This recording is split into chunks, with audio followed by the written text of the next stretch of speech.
The Cracker Barrel logo was the guy at the country store. It's that place where everybody meets and chats and talks and feels good about everything. And they switched that to just the words Cracker Barrel. And it looks like without a lot of research and without a lot of why, who are we, what do we stand for, the things. So, Megan, give me your take on this, just from a high level. We don't have to go too deep on this. I think that like a lot of the feedback that's been coming out is it's a publicly traded company now, sales were going down. Oftentimes the solution to that is we've got to rebrand, we've got to update. And I think that can be true in family businesses too, that it's sometimes kind of like a go-to solution that feels like it's a panacea for like, oh, if we just rebrand, if we just update our look, then we're going to attract new customers. And that's, I mean, we all know that that's not realistic of how it works. If it was that easy, then everybody would be rebranding all the time.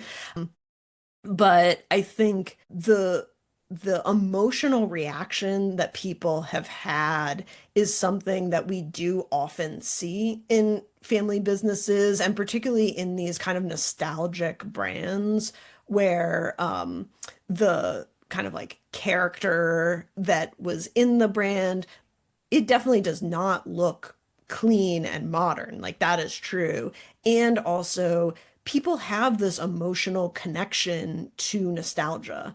And so, thinking that just cleaning it up is going to engage people in it is not always the right thing to do. That sometimes, thinking about like, what is the nostalgia here and how do we amplify that as opposed to how do we strip it away, can be a really fruitful conversation. And then also, I think it just shows to the emotional connection that people have with brands and their symbols.